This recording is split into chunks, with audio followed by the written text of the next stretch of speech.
The ship was cold, had learned this in her first hour aboard, and after 3 weeks she still had not gotten used to it. The tall, gray-skinned aliens kept their vessels at temperatures that made her breath come out in small clouds. She wrapped her thin blanket around her shoulders and stared at the metal walls of her cell. She was not supposed to be here. None of the humans were supposed to be here. They had taken them from the colony ship New Dawn during what should have been a peaceful journey to a new world. 200 humans, grabbed like fish from water, brought aboard this massive vessel for reasons nobody understood. Was 26 years old. Back on Earth she had been an engineer. She had fixed machines, built things, made broken devices work again. Her hands knew the language of metal and wire. But here, in this cold cell, her skills meant nothing. She was just another captured human, waiting to learn her fate. The door to her cell slid open with a soft sound. A guard stood there, his 4 eyes looking at her without any feeling she could read. He was tall, almost 3 meters, with long arms that ended in 6-fingered hands. His gray skin had a slight shine to it, like wet stone.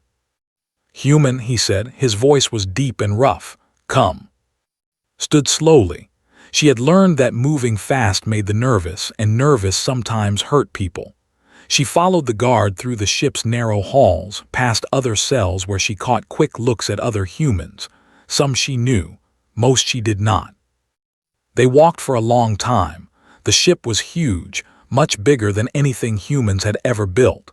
Finally, they came to a large room filled with metal tables. On each table sat pieces of broken machinery. His heart beat faster. She knew machines. She understood them better than she understood most people. A stood at the center of the room. This one was different from the guards. She wore a dark robe and had symbols painted on her gray skin. Her 4 eyes studied with something that might have been interest. "You are the one they call engineer," the robed said. Her voice was smoother than the guards. Nodded. "I fix things." "Yes." They made a sound that might have been a laugh. "Your kind has a strange talent for this. We have watched you humans. You take broken things and make them work. You are like small insects, always building, always fixing." Did not respond. She had learned that they liked to talk about humans as if they were animals. It was better to stay quiet during these moments. The robed walked to one of the tables and picked up a piece of metal about the size of his head. It was clearly some kind of machine, but it was badly damaged. Burn marks covered its surface. Wires hung loose from open panels. Several parts were missing entirely. "This was a scout drone," they said. "It was damaged in a battle with the are our enemies. They have been our enemies for 1,000 years." She dropped the damaged drone on a table near. It landed with a heavy sound. "Fix it." Looked at the drone, then she looked at the why. Those 4 eyes narrowed. "Because I command it." "I mean," said carefully, "why do you want me to fix it? You have your own engineers. Your ships are more advanced than anything we've built. Why give this to a human?" There was quiet for a moment.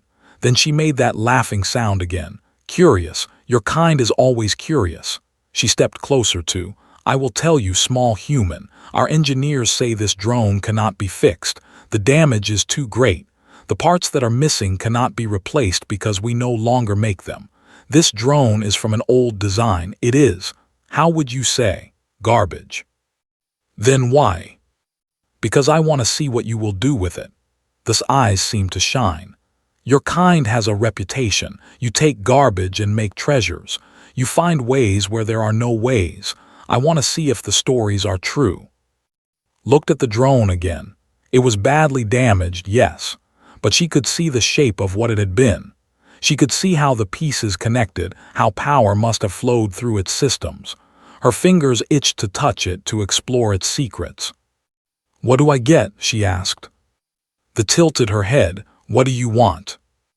"Better conditions for the other humans. Warmer cells, more food, medicine for the sick ones." They studied her for a long moment. "You ask for others, not yourself. Strange." She nodded slowly. "Very well. If you fix this drone and make it fly again, I will improve conditions for your herd." "They're not a herd, they're people." "Yes, yes," the waved one of her long hands. "You have one cycle of this ship's day and night. I will return then to see your failure." She turned and walked away, leaving alone in the room full of broken machines. Stood still for a minute, just looking at the damaged drone. Then she cracked her knuckles, pulled up a chair, and got to work. The drone was worse than she had thought. Much worse. The main processor was fried. The power core was cracked and leaking some kind of blue liquid. The motor assembly was bent at an angle that should not exist, and the communication array was simply gone, ripped away as if by a giant hand. But had fixed worse. Once, during her training on Earth, her teacher had given her a broken coffee maker, a dead phone, and a children's toy and told her to make something that could fly. She had built a drone that flew for 3 hours before landing safely. Her teacher had called it impossible, had called it Tuesday. She started by taking the drone apart completely. She laid every piece on the table, organizing them by function. She made notes in her head about what worked, what was damaged, and what was missing. Then she started walking around the room, looking at the other broken machines on the other tables. They had left her alone with a room full of garbage. They probably thought she would fail. They did not understand that to an engineer a room full of garbage was a room full of possibility. She found a power core in an old cleaning robot. It was smaller than the drone's original core, but it worked. She found motor parts in a broken door mechanism. She found wire in a collapsed lighting system. Piece by piece, she gathered what she needed. The real challenge was the processor. Without a brain, the drone could not fly. She searched every table, opened every broken machine, but could not find a processor that would work. Then she remembered her watch. It was a small thing, a gift from her father before she left Earth. It had a tiny computer inside that could do simple calculations and display time in different zones. It was not powerful. It was not meant to fly a drone, but had learned long ago that machines did not care what they were meant to do. They only cared about what they could do. She took the watch apart with careful fingers. The processor inside was tiny, smaller than her fingernail, but it was clean and undamaged. She would need to reprogram it completely. She would need to teach it a new language, a new purpose. She smiled. She had always been good at teaching. Hours passed, did not notice. She was lost in the work, her mind and hands moving together in a dance she knew well. She stripped wire with her teeth. She bent metal with her bare hands. She used her own hair to make tiny brushes for cleaning delicate parts. The guards checked on her twice. They watched her work with their 4 eyes, but they did not speak. They did not understand what she was doing. To them, she was just a human playing with garbage. By the time the room's lights dimmed to signal night, had rebuilt the drone's body. It was smaller now, sleeker. She had removed unnecessary parts and added things from other machines. The power core from the cleaning robot sat at its heart. The motors from the door mechanism gave it flight, and her father's watch gave it thought. But it still was not done. It could fly now, yes, but they had called it a scout drone. It needed to see, it needed to hear, it needed to report what it found. Looked at the remaining pieces on her table. She looked at the other machines in the room, and slowly an idea began to form in her mind. An idea that was perhaps a little dangerous. An idea that was very, very human. The robed returned when the lights came back on. She found sitting on the floor, her back against a table, her eyes closed. The human looked exhausted. Her hands were covered in small cuts. Her hair was wild and messy. And floating above her, quiet as a whisper, was the drone. The stopped walking, her 4 eyes went wide. "You fixed it." Opened her eyes and smiled. "I did more than fix it." She held up her hand and the drone drifted down to hover over her palm. It was beautiful in its strangeness. It no longer looked like a machine. It looked like something new. something that had never existed before. "Show me," the said. Her voice was different now. There was respect in it and perhaps a little fear. Smile grew wider, with pleasure. The drone shot upward, moving faster than the eye could follow. It zigzagged across the room, dancing between tables and around poles. Then it stopped in front of thee and projected a beam of blue light. In that light a picture formed. It showed herself, standing exactly where she stood, with exactly the expression she wore. "Real-time imaging," said. "It can see in all directions at once and show you what it sees from any angle." The reach toward the image, but her hand passed through it like smoke. "This is not what the drone did before." "No," agreed. "Before it was just a scout, now it's something else." She whistled softly and the drone returned to her hand. She pressed a small button she had installed on its side. A panel opened, revealing a tiny chamber inside. "I found some interesting things in your broken machines," said. "Things that burn very hot, things that explode when they mix. I don't know what you used them for originally, but I know what they can do now." They took a step back. "You made it into a weapon." "I made it into a survivor," corrected. "Like me, like all humans, we don't just fix things, we make them better, we make them stronger, we make them able to protect themselves." She stood up slowly, the drone hovering at her shoulder like a loyal pet.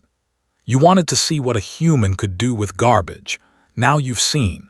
We take what you throw away and make it into something you fear." There was silent for a long moment. Then she made that laughing sound, louder this time. "The stories were true. Your kind is dangerous. Only when we need to be." Eyes were hard. "Now, about those better conditions for my people." They nodded slowly. "You will have them, but human. I think you and I need to talk more. They are coming. They have been winning this war for 50 years. Our weapons are failing. Our ships are falling." She looked at the drone floating by shoulder. "Perhaps what we need is not better weapons. Perhaps what we need is human garbage." Looked at the drone. She thought about the other humans in their cold cells. She thought about the children who cried at night, the sick ones who needed medicine, the scared ones who needed hope. "Let my people out of the cells," she said. "Give us a workshop. Give us your garbage, all of it, and give us a reason to fight for you instead of against you." They studied her with all four eyes. "You would help us, after we took you, after we put you in cages." "I would help anyone," said, "who is willing to be helped, even you." There was quiet. Then she bowed her head just slightly. It was the first time had seen one of them show respect to a human. "Come then, engineer," they said. "Let us begin." Followed her out of the room, the drone humming softly at her shoulder. In her mind, she was already planning, already building, already imagining what 200 human engineers could do with a ship full of broken machines. The thought they were the masters here. The thought humans were clever animals, good for fixing simple things. They had no idea what was about to happen. 3 days later, stood in the center of what they now called the human workshop. It had been a storage room before, filled with broken machines and forgotten parts. Now it was alive with activity. 47 humans worked at tables and stations throughout the room. Some were engineers-like. Others were scientists, teachers, farmers, builders. All of them had skills. All of them had hungry minds and clever hands. They had watched in confusion as the humans organized themselves. They did not understand how the humans worked together, how they shared ideas without being ordered, how they solved problems by talking and arguing and laughing. "This is chaos," one officer had complained. "There is no command structure, no hierarchy. How do they know what to do?" Had smiled at him. "We know because we decide together. That's how humans work best, not from the top down but from all directions at once." The officer had not understood, but he had stopped complaining after the humans produced their first invention. It was a small thing, almost silly looking. A sphere the size of a fist, covered in tiny sensors. The humans called it it could be thrown or launched, and it would float through enemy spaces, mapping everything it saw and sending the information back in real time. They had similar technology, but their version was expensive, complicated, and took days to build. The humans made from garbage parts in 2 hours. By the end of the first week, they had made over 200. Now, on day 3, was working on something bigger, something that made them nervous. "What is that?" asked Commander, who had been assigned to watch the humans. He was looking at a machine on his table. It was large, about the size of a human torso, and covered in metal plates that made it look like an armored insect. "We call it a scrapper," said. "It's a maintenance drone. It flies through a ship and repairs damage as it finds it. Holes in the hull, broken wires, damaged systems. It fixes them automatically." His 4 eyes blinked. "We have repair systems." "Yes, but your repair systems need operators. They need someone to tell them what to fix. Scrappers don't need that. They think for themselves. They see a problem, they fix it. If they don't have the right parts, they make them from whatever is nearby." "That is very useful." Smiled, "I know." She did not tell about the scrapper's other features. She did not mention that it could, if needed, disassemble enemy machines as easily as it repaired friendly ones. She did not mention that it carried the same explosive compound she had put in her first drone. Some secrets were worth keeping. Around her, the other humans continued their work. James, a chemist from the colony ship, was mixing compounds that created incredibly strong glues. Maria, a programmer, was writing code that could crack security systems.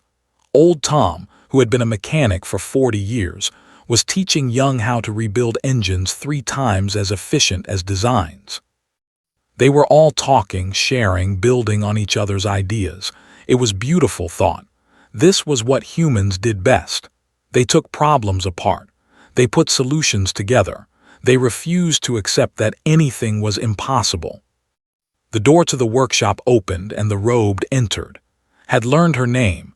She was called, and she was some kind of scientist or priest among her people. She looked at the busy humans with something like wonder. "Engineer," she said, "we need to talk." Set down her tools and followed to a quiet corner. "What is it?"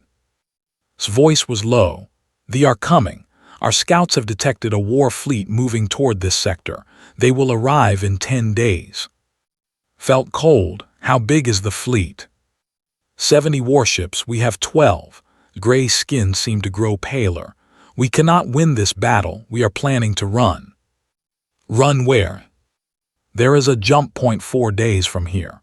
If we can reach it before they catch us, we can escape to space." "Thought about this, but you won't make it, will you?" Was silent, that was answer enough. "They are faster than us," finally said. "They will catch us in 7 days. 3 days before we reach the jump point." "So you're going to die," said, "and all the humans on this ship will die with you." "Yes," his 4 eyes met too, "unless you can help us."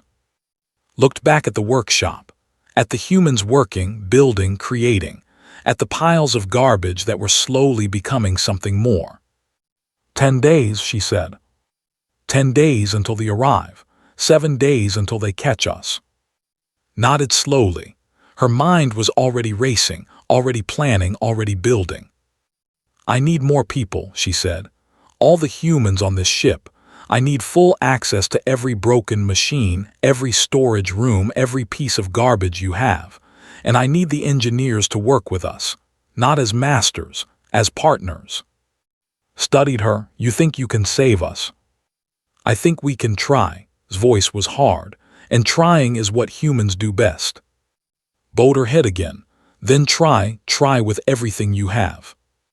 Returned to the workshop. She climbed onto a table and whistled loudly. Every human stopped working and looked at her. "Listen up," she said. "We have a problem, a big problem, and we have 10 days to solve it." She told them about the fleet. She told them about the running and the chasing and the dying that waited at the end. Then she told them her plan. It was crazy. It was impossible. It was exactly the kind of thing humans loved. When she finished talking, the workshop was silent. Then James, the chemist, stood up. "I'm in," he said. "Let's get to work."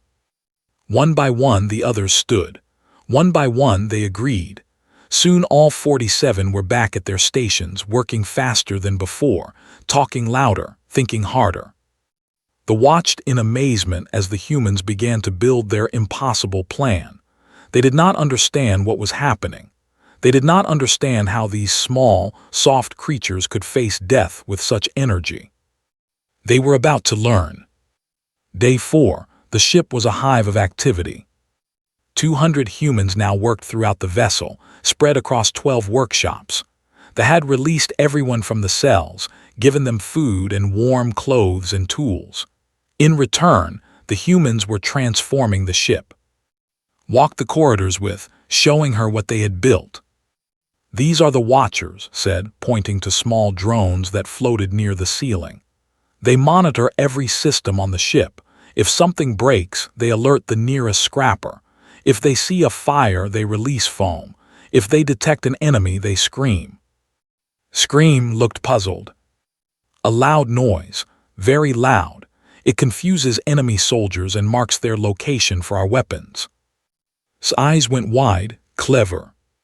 They moved on, showed her the new shields on the hull, made from overlapping plates of compressed garbage. She showed her the upgraded engines, rebuilt by old Tom and his team to run 30% faster. She showed her the communication array that James had modified to jam enemy signals. "This is remarkable," said. "How did you do all this in 4 days?" "We didn't sleep much," admitted. She was tired, they were all tired, but there was no time for rest, not yet. "They will still outnumber us," said, 70 to 12. "I know," smiled. "That's why we're not going to fight them directly." She led to the ship's main cargo bay. Inside, covering every surface, were thousands of small objects. Spheres, cubes, cylinders, all in different sizes. They hummed softly like sleeping insects. "What are these?" asked. "We call them surprises," said. "They're a gift for the—" She picked up a small sphere. "This one finds enemy engines and breaks them. This cube," she pointed to a device covered in tiny holes, "releases a gas that makes it hard to breathe. This cylinder creates a magnetic field that disrupts electronics." Stared at the thousands of surprises. "You made weapons." "We made survivors," corrected. "Just like we did with the drone, just like we do with everything." She put the sphere back. "When they catch us, we're going to fill space with these. Their ships will fly through them like fish through a net. By the time they reach us, half their fleet will be blind, deaf, and gasping for air. And the other half—" Smile faded. "That's where it gets hard." Day 7. The fleet appeared on the edge of their sensors. Stood on the bridge of the ship, surrounded by tall gray aliens and nervous humans. On the main screen, 70 points of light moved toward them. Each point was a warship. Each warship was faster than theirs. "3 days until they catch us," Commander said. His voice was calm, but his 4 eyes showed fear. Nodded. "Are the surprises ready?" "They are deployed in a trail behind us. They will have to fly through them to reach us." Good. Looked at the screen. "Now we wait." The next 3 days were the longest of his life. She spent them checking systems, adjusting plans, and trying not to think about what was coming. The humans worked until they dropped, then got up and worked more. They began to follow their example. Something strange was happening on the ship. The walls that had existed between humans and were breaking down.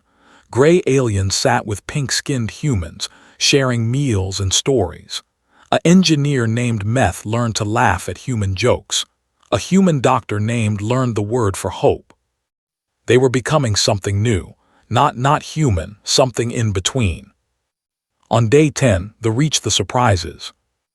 Watched on the screen as the enemy fleet flew into their trap. Spheres attached to hulls.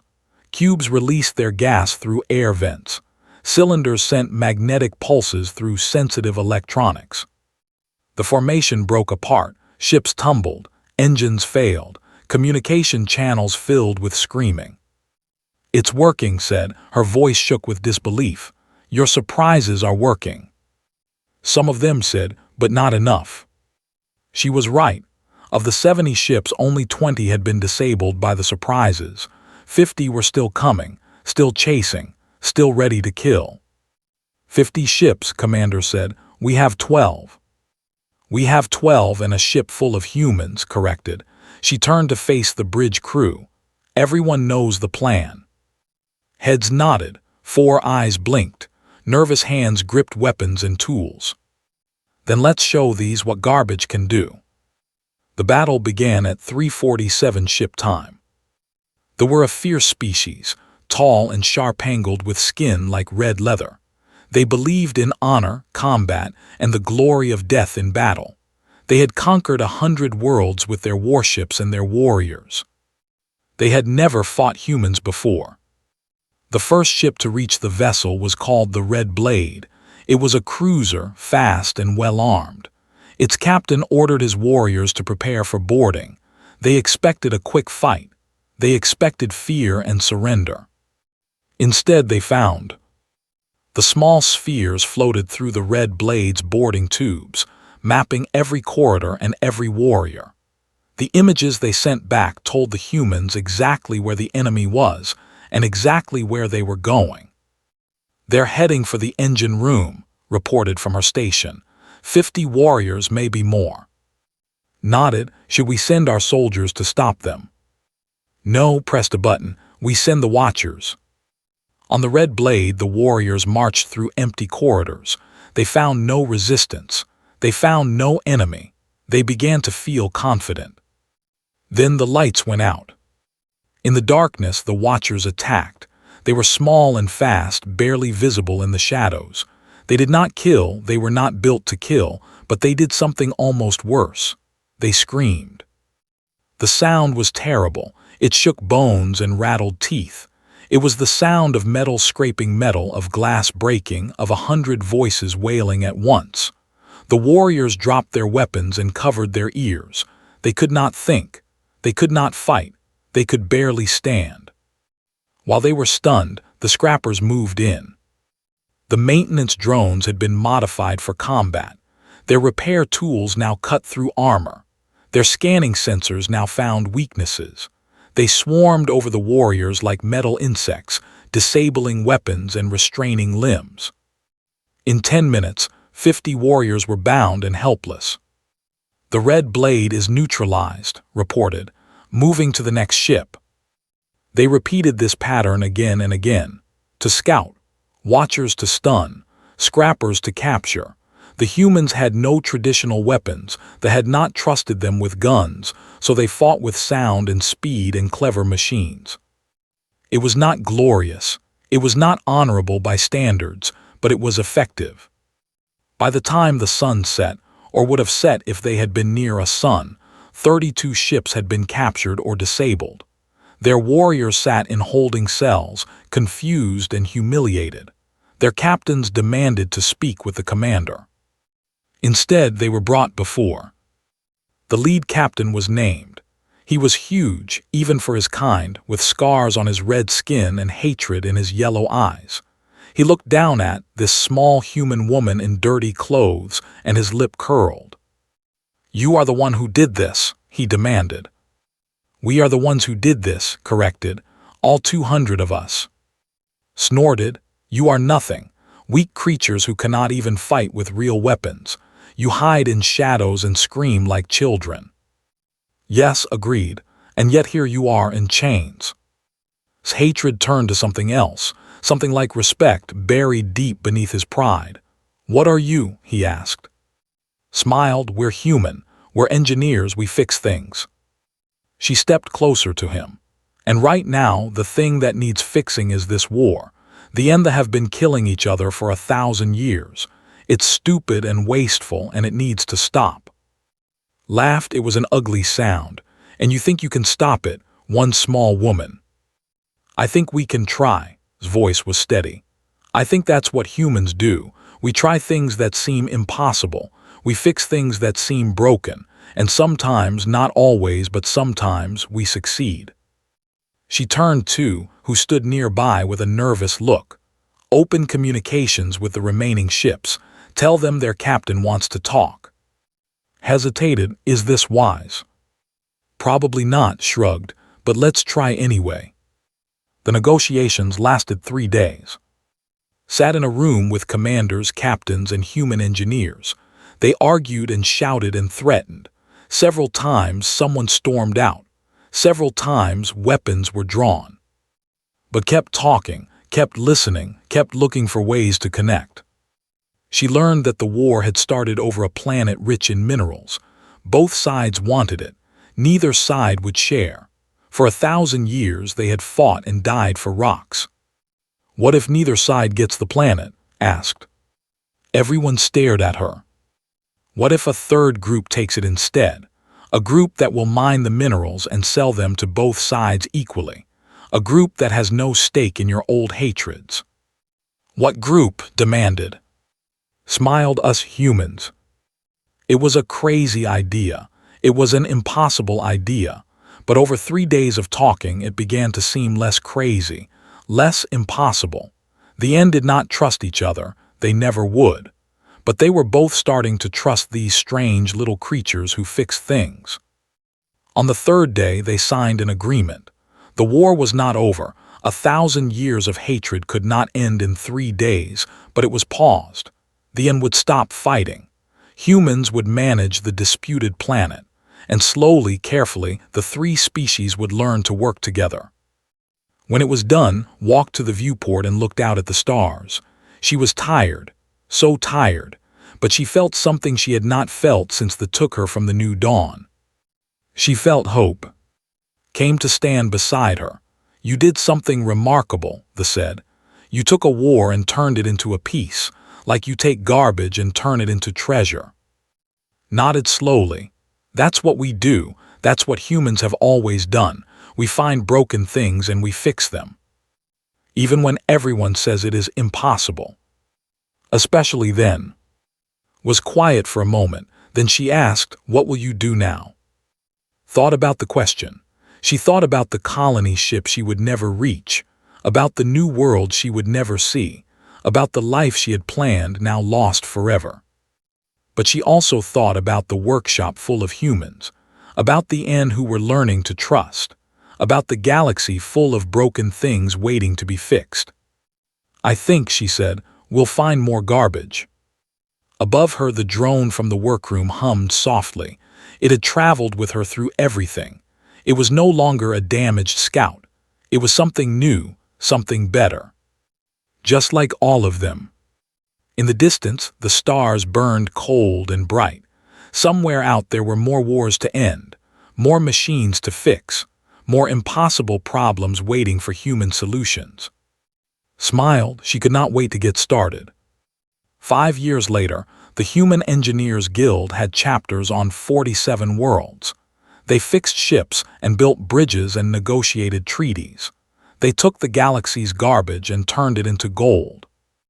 And everywhere they went, they told the story of and the damaged drone. The story of how humans took something broken and made it into something that changed everything. They told their children about it. They painted it on their walls. Even species who had never met a human knew the tale. They called it the first fixing. It would not be the last.